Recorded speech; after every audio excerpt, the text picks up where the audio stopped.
Hello friends, स्वागत है आपका आज के वीडियो में। अभी मैं कुरुक्षेत्र में हूँ जो कि हरियाणा में है और यह पवित्र भूमि है जहाँ पर भगवान श्री कृष्ण ने अर्जुन को गीता का उपदेश दिया था और महाभारत में जो कुरुक्षेत्र का युद्ध हुआ था वो भी यहीं हुआ था। कुरुक्षेत्र में ये जगह है थानेसर। वैसे ये कुरुक्षेत्र में ही आता है लेकिन इस जगह को थानेसर कहते हैं और कुरुक्षेत्र का पुराना नाम स्थानेश्वर हुआ करता था। यहाँ पर भगवान शिव जी का काफ़ी पुराना मंदिर है, प्राचीन मंदिर स्थानेश्वर महादेव। उसी मंदिर के नाम पर इस जगह का नाम पहले स्थानेश्वर था, उसके बाद ये थानेसर हो गया और कुछ समय बाद ये कुरु राजा के नाम पर कुरुक्षेत्र हो गया। तो अभी इसे थानेसर कहा जाता है और ये कुरुक्षेत्र के अंदर ही आता है। कुरुक्षेत्र पास में ही है, दोनों ट्विन सिटी कह सकते हो आप। तो आज हम कुरुक्षेत्र को एक्सप्लोर करेंगे। यहाँ के जो प्रमुख मंदिर है, प्राचीन मंदिर, उन्हें देखेंगे और उसके अलावा यहाँ के जो प्रमुख टूरिस्ट पॉइंट है उन्हें एक्सप्लोर करेंगे। ये जगह ब्रह्म सरोवर है, सामने गेट है सरोवर का, वहाँ से हमें अंदर जाना है और ये यहाँ की पार्किंग है। पार्किंग का चार्ज 2 व्हीलर का 10 रुपया है और 4 व्हीलर का 30 रुपया है और 12 घंटे के लिए आपको यहाँ पर पार्किंग मिलती है। तो ये ब्रह्म सरोवर का गेट है, एंट्री गेट। गेट के बाहर यहाँ पर मार्केट लगता है लेकिन अभी सुबह का समय है इसीलिए तैयारी हो रही है, अभी मार्केट लगा नहीं है। और ये बड़ा सा चौक है गेट के बाहर। तो ये है ब्रह्म सरोवर, काफ़ी बड़ा सरोवर है, देखो आप। इस तरफ सरोवर है, बीच में फिर रास्ता है और उसके इस तरफ भी सरोवर है। सरोवर के चारों तरफ इस तरह से ये घाट बने हुए हैं और यहाँ पर काफ़ी सारे घाट हैं, जैसे कुंती घाट, युधिष्ठिर घाट, द्रौपदी घाट, इस तरह के सारे घाट बने हुए हैं। और घाट पर ये देखो काफ़ी सुंदर सुंदर ये मूर्तियाँ बनी हुई है जिसमें महाभारत को दर्शाया गया है। ये ब्रह्म सरोवर करीब करीब 3.5 किलोमीटर में फैला हुआ है अंदर अंदर और कहते हैं कि इसे राजा कुरु ने खुदवाया था उस समय में और राजा कुरु के नाम पर ही इस जगह का नाम कुरुक्षेत्र पड़ा था। तो ये है सर्वेश्वर महादेव मंदिर। तो चलते हैं, महादेव के दर्शन करते हैं।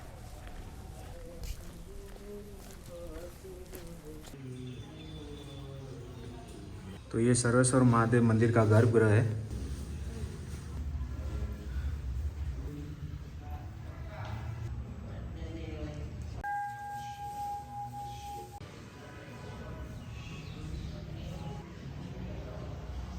तो सर्वेश्वर महादेव मंदिर में हमने दर्शन किए और काफ़ी अच्छा सा पैसेज है मंदिर का और ये सरोवर के बीच में है।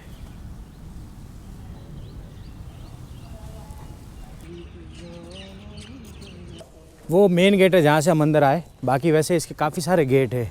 यहाँ पर भी ये गेट है, उस तरफ भी काफ़ी सारे गेट है। जब सूर्य ग्रहण होता है तो यहाँ पर मेला लगता है ब्रह्म सरोवर पर और उस समय यहाँ पर काफ़ी सारे श्रद्धालु आते हैं, काफ़ी भीड़ होती है, तो इसीलिए ये सारे गेट बनाए हुए हैं और उस समय ये गेट खोले जाते हैं। बाकी नॉर्मली यहाँ पर 2 गेट खुले रहते हैं, जहाँ से हम आए वो और उसके सामने वाला। मेरे साथ में यहाँ पर पंडित जी हैं। क्या नाम है पंडित जी? पंडित राकेश गोस्वामी। तो ये राकेश गोस्वामी जी है, पंडित जी है, इनसे इस जगह के बारे में कुछ जानते हैं। जहाँ पर आप खड़े हैं ब्रह्म सरोवर ब्रह्मवेदी, विष्णु भगवान की नाभि से कमल उत्पन्न हुआ, कमल के अंदर से ब्रह्मा जी का यहाँ पर जन्म हुआ। तो ब्रह्मा जी ने यहाँ पर बैठ के तपस्या किया, यज्ञ किया, शिव भगवान की शिवलिंग स्थापना करके सृष्टि रचना की। तो ब्रह्मा जी के नाम से ब्रह्म सरोवर इसका नाम पड़ा। कुरु राजा के नाम से कुरुक्षेत्र शहर, कुरु राजा के नाम से सरोवर का नाम कुरुक्षेत्र तीर्थ भी है। तो सबसे बड़ा लगता है यहाँ पर सूर्य ग्रहण का मेला। जब भी सूर्य ग्रहण आता है, सूर्य ग्रहण पे यहाँ पर 18-20 लाख के लगभग लोग होते हैं। एक टाइम में यहाँ पर 4-5 लाख लोग स्नान करते हैं। फिर हर साल लगता है यहाँ पर गीता जयंती फेस्टिवल मेला, नवंबर के लास्ट में या दिसंबर के पहले हफ्ते में यहाँ पर मेला लगता है 15-20 दिन के लिए। फिर एक यहाँ पर लगता है हर महीने अमावस का मेला। तो यहाँ पर लोग तर्पण पिंडदान करते हैं अपने पितरों की आत्मा शांति के लिए, घर की सुख शांति के लिए। जय श्री कृष्ण, राधे राधे। तो पहले हम वहाँ पर थे, सर्वेश्वर मंदिर में हमने दर्शन किए थे, वहाँ से हम घूमकर आए हैं इस तरफ में और ये जगह है कुंती घाट, इसे कुंती घाट कहते हैं।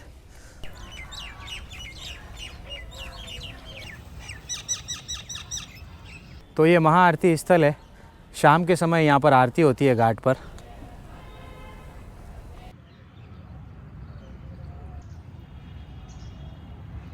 यहाँ पर ये कात्यायनी देवी का मंदिर है।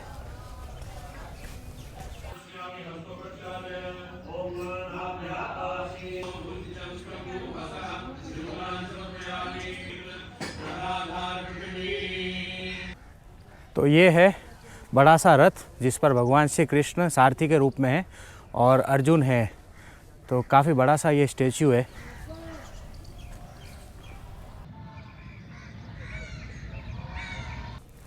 काफ़ी पुराना बड़ का पेड़ है, देखो आप। तो ये है प्राचीन मंदिर चंद्रकूप पांडव द्रौपदी कूप। तो ये कुआं है काफ़ी पुराना, और कहते हैं कि यहाँ पर द्रौपदी ने अपने केश को धोया था। ये देखो आप, नीचे वहाँ पर कुआं है, और इसके लिए हमें मंदिर में होकर जाना होगा। तो मंदिर में चलते हैं। तो ये श्याम बाबा का मंदिर है। सामने जो मुख्य मूर्ति है वो श्याम बाबा की है, जिन्हें खाटू श्याम के नाम से जाना जाता है। और ये बर्बरिक थे, घटोत्कच के पुत्र थे ये।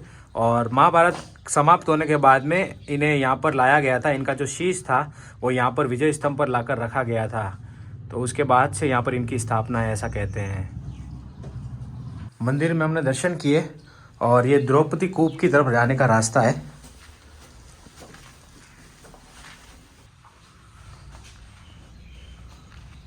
करीब 25-30 फीट गहरा कुआं है ये। इसे द्रौपदी कूप कहते हैं। वैसे पहले यहाँ पर राजा चंद्रसेन आए थे, तो इसे चंद्रसेन कूप के नाम से जाना जाता था। उसके बाद यहाँ पर विश्वामित्र आए, तो ये विश्वामित्र कूप कहलाया। फिर परशुराम कूप हुआ, और उसके बाद में अंत में यहाँ पर पांडव आए, फिर यह द्रौपदी कूप कहलाया। तो यहाँ पर युधिष्ठिर और द्रौपदी ने हवन वगैरह किया था, और कहते हैं कि इस कुएं के पानी से द्रौपदी ने अपने केश को धोया था, तो इसीलिए फिर यह द्रौपदी कूप कहलाया।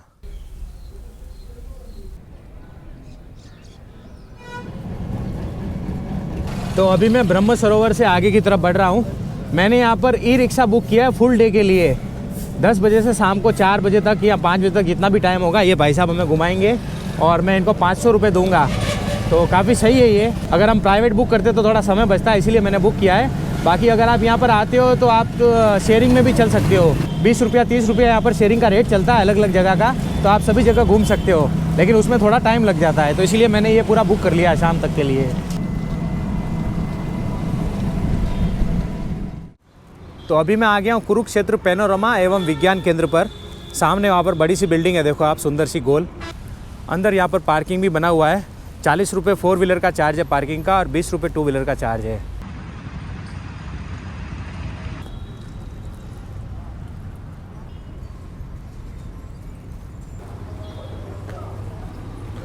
तो ये टिकट विंडो है, और यहाँ पर चार्ज लिखा हुआ है। एंट्री टिकट 50 रुपये का है। उसके बाद 3D शो होता है, यहाँ पर 40 रुपये का उसका टिकट है।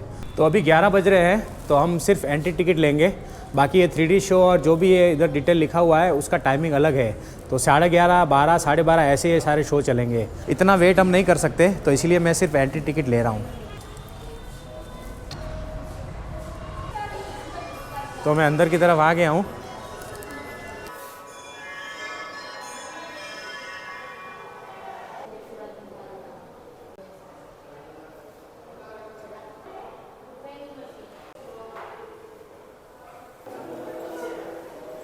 सामने देखो आप, बोने से विशाल का है। तो अभी हम छोटे दिख रहे हैं, फिर जैसे हम पास में जाते हैं तो एकदम बड़े हो जाते हैं।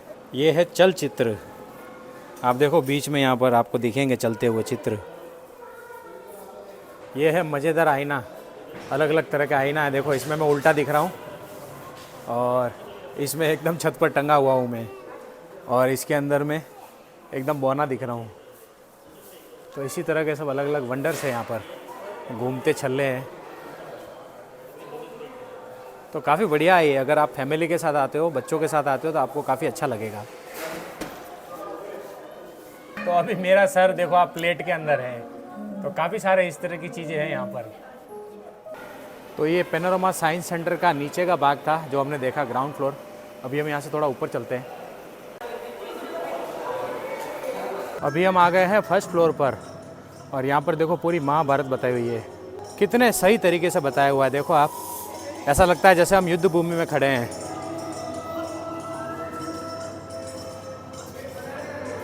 इसको देखकर हम कल्पना कर सकते हैं कि महाभारत का युद्ध कितना भयंकर रहा होगा, किस तरह से शव पड़े होंगे युद्ध भूमि में।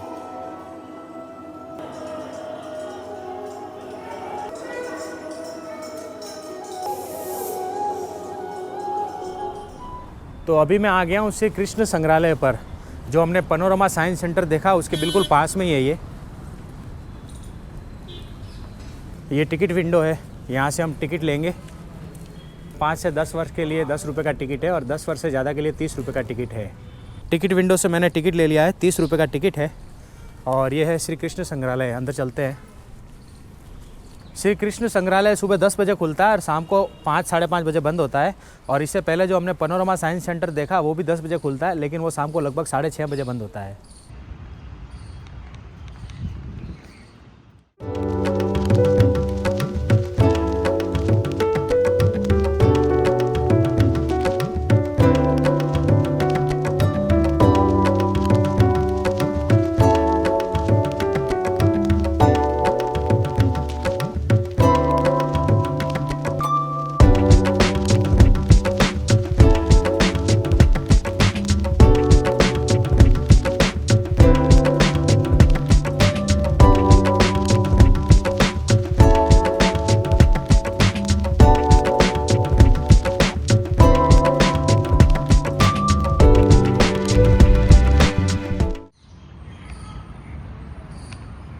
तो श्री कृष्णा म्यूजियम देखकर मैं बाहर आ गया हूँ और आधे घंटे का समय लगा मुझे। और काफ़ी अच्छा म्यूजियम है ये भी। यहाँ पर श्री कृष्ण भगवान के बारे में अच्छे से बताया हुआ है, फ़ोटो के माध्यम से, मूर्ति के माध्यम से। और अंदर म्यूजियम है जिसमें पुरानी सारी चीज़ें रखी हुई है कृष्ण भगवान से जुड़ी हुई। तो अंदर फ़ोटोग्राफी खुलकर नहीं कर सकते, इसीलिए डिटेल में नहीं बता पाया। तो अभी यहाँ से आगे की तरफ बढ़ते हैं।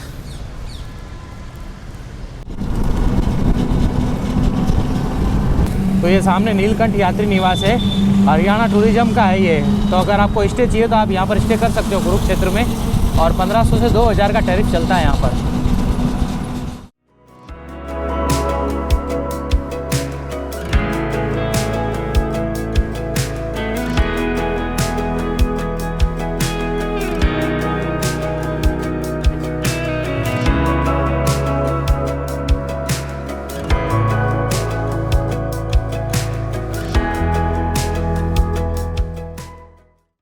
तो अभी मैं आ गया हूँ ज्योतिसर। ये एक गांव है जिसका नाम है ज्योतिसर और ये कुरुक्षेत्र सेंटर से 7 किलोमीटर की दूरी पर है। ज्योतिसर वो पवित्र भूमि है जहाँ पर भगवान श्री कृष्ण ने अर्जुन को गीता का उपदेश दिया था।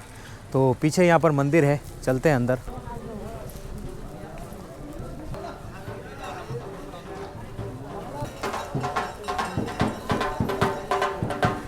तो ये हज़ारों साल पुराना बरगद का पेड़ है, देखो आप। और इस तरह के यहाँ पर 5 पेड़ है ऐसा बताते हैं। और यहाँ पर देखो नीचे यहाँ पर पानी है, सरोवर जैसा बना हुआ है छोटा सा।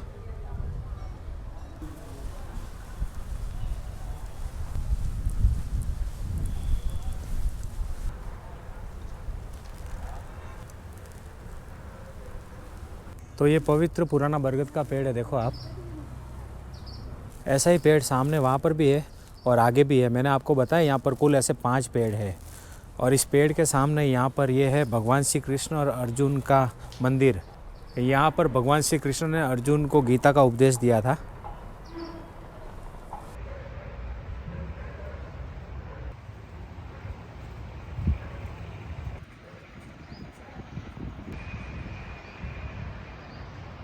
तो काफ़ी शांति मिलती है हमें यहाँ पर आकर। बहुत ही शांत जगह है और बहुत ही पवित्र जगह है ये। यहाँ पर आकर हमें कुछ एहसास होता है अलग सा। सामने वहाँ पर भगवान श्री कृष्ण का विश्व रूप बताया हुआ है। तो ये है भगवान श्री कृष्ण का विश्व रूप। बहुत ही शानदार और ऊंची सी मूर्ति बनी हुई है ये।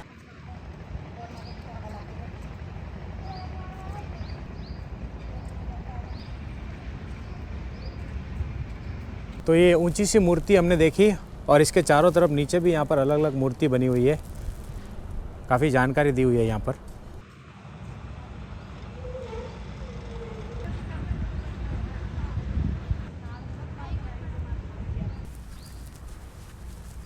तो हम फिर से गीतोपदेश वाली जगह पर आ गए हैं और यहाँ पर छोटे छोटे कई सारे मंदिर बने हुए हैं। ये आदि गुरु शंकराचार्य का मंदिर है। तो इस तरह से कई सारे मंदिर बने हुए हैं छोटे छोटे यहाँ पर पास में। तो ज्योतिसर तीर्थ हमने देखा और यहाँ पर पंडित जी बैठते हैं, तो इनसे इस जगह के बारे में कुछ जानते हैं। इस जगह का नाम है ज्योतिसर। ज्योति का मतलब ही ज्ञान है, सर का मतलब ज्ञान का सरोवर। ये ज्योतिसर जो है सरस्वती नदी किनारे बसा हुआ है। द्वापर टाइम में या कुछ भी नहीं था, सिर्फ आधा किलोमीटर पे सरस्वती नदी बास करती थी। जब दोनों सेनाएं कुरुक्षेत्र में आई तो भगवान श्री कृष्ण से अर्जुन ने कहा कि भगवान मेरा रथ वहाँ खड़ा करो जहाँ से मैं देख सकूँ ये युद्ध किस किस से करना है, कौन मेरा शत्रु कौन दोस्त है। तो ये पॉइंट है गीता उपदेश स्थल, जहाँ दोनों सेनाओं के मध्य में भगवान श्री कृष्ण ने अर्जुन का रथ खड़ा किया और आदेश दिया कि अर्जुन दोनों सेनाओं को देखो, शंख बजाओ और युद्ध करो। महाभारत के पहले दिन की शुरुआत यहाँ से हुई थी। ये भूमि जो है 48 कोस की है, जैसे मथुरा की 84, ये 48 उसकी पलट, यानी लगभग 156 किलोमीटर का एरिया है। आज में डिस्ट्रिक्ट कैथल, करनाल, जींद, पानीपत, कुरुक्षेत्र ये सब युद्ध भूमि का मैदान था। और ये बरगद का पेड़ लगभग 5,500 साल वर्ष पुराना है, क्योंकि महाभारत के आज से 5,159 वर्ष पहले हुआ है। उस समय किसी को नहीं मालूम कहाँ क्या हुआ। ये लगभग 2,500 साल पहले कांसी पीठ से आते हुए गुरु आदि शंकराचार्य यहाँ आए, उन्होंने ध्यान लगाया, उन्होंने बताया कि ये वो अक्षयवट है जिसके नीचे भगवान ने गीता ज्ञान दिया है। ये उनकी प्रमाणिकता है। धन्यवाद। पंडित जी ने हमें काफ़ी अच्छे से इस जगह के बारे में जानकारी दी और ये ज्योतिसर धाम हमने देखा। अभी हम बाहर की तरफ जा रहे हैं, लेकिन यहाँ पर ये और भी मंदिर है छोटे छोटे। सरस्वती मंदिर है ये, इसके पास में और भी गीता मंदिर है। बाकी यहाँ पर ये गैलरी बनी हुई है जिसमें महाभारत का सब कुछ बताया हुआ है।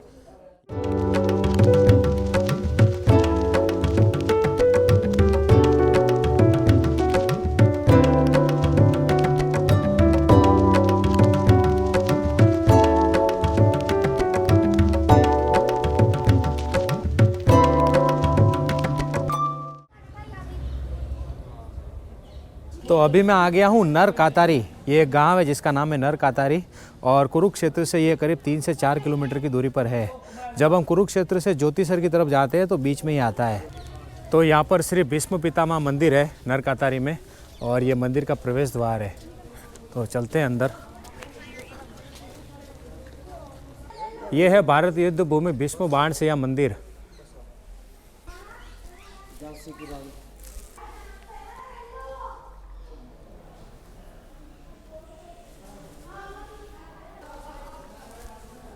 तो ये मुख्य मंदिर है। अभी हम जहाँ पे खड़े हैं इस जगह का नाम है बाणगंगा। 3 नामों से इसको जाना जाता है, बाणगंगा, भीष्मा कुंड और नरकातारी। बाणगंगा यानी कि जब भीष्म पितामह को प्यास लगी तो अर्जुन ने बाण मार के गंगा निकाली। भीष्मा कुंड आपने बाहर देखा है, पानी का कुंड बना हुआ भीष्मा कुंड है, वहीं पे अर्जुन ने बाण मारा था। तो ये जो स्थान आप देख रहे हो ये रियल जगह है, इनकी समाधि स्थल यहाँ पे है। इसी जगह पे ये युद्ध के 10वें दिन बाणों की सैया पे गिर पड़े थे। ये इनका परिवार है 5 पांडव। ये गंगा माता जी, श्री कृष्ण भगवान, युधिष्ठिर, भीम, अर्जुन, नकुल, सहदेव, द्रौपदी माता। इसी स्थान पे एक पाठ किया जाता है बहुत बड़ा, विष्णु सहस्त्र नाम का पाठ। विष्णु भगवान जी के 1000 नाम। इन्होंने जब ये बाणों की सैया पे थे तो उन्होंने ये पाठ सुनाया था युधिष्ठिर को, पांडवों। ये पाठ करना यहाँ पे बहुत ज़्यादा शक्तिशाली माना जाता है। बड़ी दूर दूर से श्रद्धालु यहाँ पे आते हैं इनके दर्शन करने के लिए।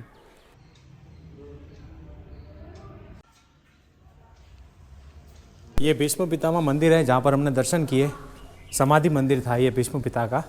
और यहाँ पर ये तारकेश्वर महादेव मंदिर है।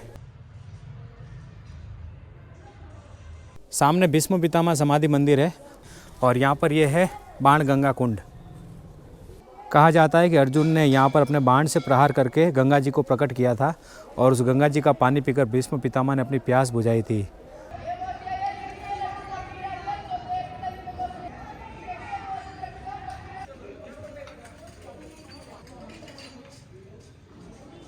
यहाँ पर पीछे एक और मंदिर है, काफ़ी ऊंचा सा हनुमान जी का मंदिर है, देखो आप। तो ये करीब 108 फीट की मूर्ति है हनुमान जी की, ऊंची सी।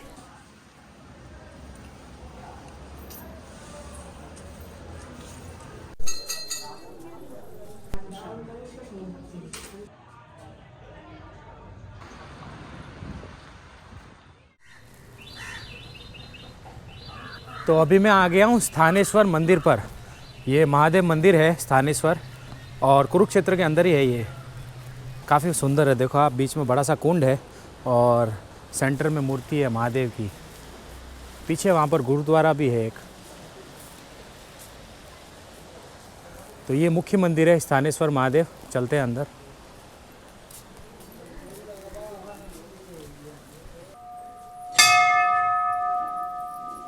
सामने स्थानेश्वर महादेव मंदिर का गर्भगृह है और इसके साइड में दोनों तरफ यहाँ पर भी मंदिर बने हुए हैं।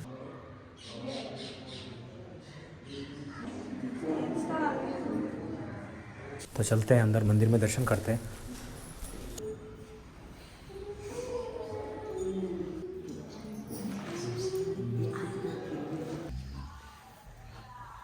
तो स्थानेश्वर महादेव मंदिर में हमने दर्शन किए और बिल्कुल अच्छा शांत मंदिर है।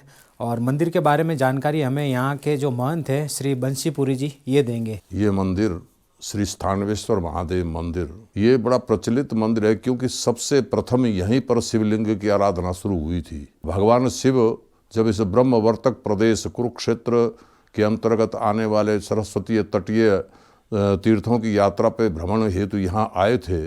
यहाँ वो अवधूत भेष में घूम रहे थे। उस भेष को देख करके यहाँ के जो ऋषि मुनि ब्राह्मण थे उनके मन में आया कि पता नहीं कौन है ये। तो किसी ब्राह्मण ने उनको श्राप दिया कि आपका अंग विशेष नीचे कट के गिर जाए। श्रापवश वो अंग विशेष यहाँ स्थाणु तीर्थ में गिर गया। तो भगवान शंकर बड़े क्रोधित हुए। पृथ्वी लोग देव लोग कंपायमान होने लगे। तो सब भगवान विष्णु के पास गए। तो कहते हैं कि भगवान विष्णु ने हाथी का रूप, हस्ती का रूप धारण किया और वो स्थाणु तीर्थ में प्रवेश कर गए। प्रवेश करने के बाद उन्होंने अपने सूंड से वो अंग को निकाला, लिंग को निकाला। तो भगवान शिव ने कहा कि अब विधिवत इसका स्थापन किया जाए। तो ब्रह्मा जी उसके आचार्य बने और भगवान विष्णु आदि देवताओं ने मिलकर के स्थापना की। सभी ऋषि मुनियों ने उस पावन अवसर पर अपने अपने द्वारा वहाँ लिंगों की स्थापना की गई। तो इसके कहते चारों तरफ बहुत से लाखों लिंगों की स्थापना की गई। तो ये तीर्थ ऐसा है, कहते अकामो व सकामो व प्रविष्टे स्थाणु मंदिरम, कोई कामना से आए अथवा निष्काम भाव से आए, जो भगवान के स्थाणु के मंदिर में प्रविष्ट हो जाता है, जो यहाँ आ जाता है, उसकी दैहिक दैविक भौतिक अशांति या वो शांति को प्राप्त होती है और धर्म अर्थ काम मोक्ष की उसको यहाँ प्राप्ति होती है। तो ये बड़ा पवित्र क्षेत्र है ये। और इन्हीं के नाम से ये स्थानेश्वर शहर का नाम पड़ा है, क्योंकि ये यहाँ के आधारभूत हैं। अनादिकाल से यहाँ पर ये पूजित हैं और ये स्थिर हैं, ये कभी विचलित नहीं होते, ऐसा शास्त्रों में प्रमाण है। तो मोहन जी ने काफ़ी अच्छे से हमें जानकारी दी और काफ़ी अच्छे हमें दर्शन हुए। और बाकी यहाँ बाहर बहुत अच्छा लगा मुझे। ये कुंड काफ़ी सुंदर लगता है, बहुत ही प्यारा कुंड है। जब महाभारत का युद्ध होने वाला था तो भगवान श्री कृष्ण पांडवों के साथ यहाँ पर आए थे और उन्होंने भगवान स्थानेश्वर की पूजा की थी और उसके बाद में वो युद्ध में गए थे, ऐसा कहा जाता है। बाकी ये मंदिर तो काफ़ी पुराना है, सतयुग के समय से है, जो कि हमें यहाँ के महंत श्री ने बताया। तो स्थानेश्वर महादेव मंदिर के पास में यहाँ पर और भी मंदिर है।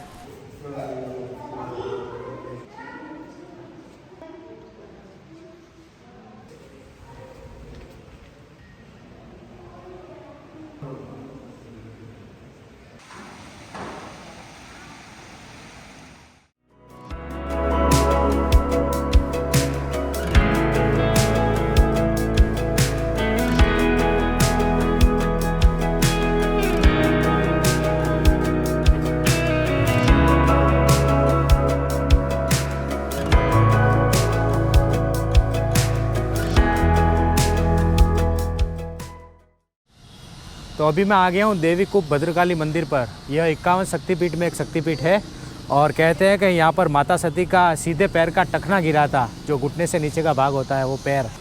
तो ये हरियाणा में एकमात्र शक्तिपीठ है।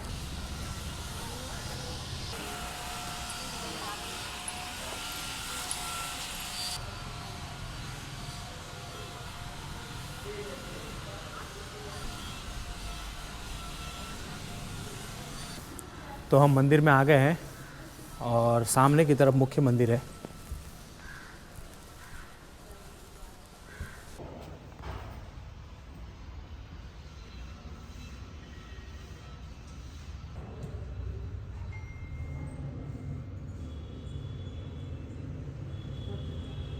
तो श्री देवी कूप भद्रकाली शक्तिपीठ मंदिर में हमने दर्शन किए और मंदिर के सामने यहाँ पर आपको ये घोड़े दिखेंगे। तो यहाँ पर जो भी भक्त आते हैं वो माता से मनोकामना मांगते हैं और जब वो पूरी हो जाती है तो यहाँ पर ये घोड़े चढ़ाए जाते हैं।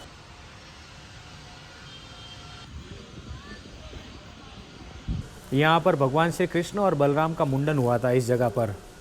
तो ये काफ़ी प्राचीन पेड़ है ये।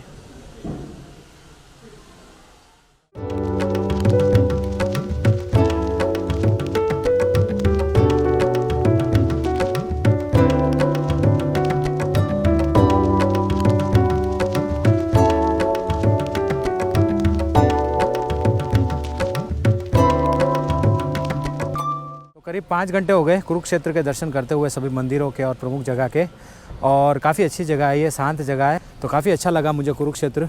अगर आपको कुरुक्षेत्र आना है तो आप बाय ट्रेन, बाय बस और बाय फ्लाइट भी आ सकते हैं।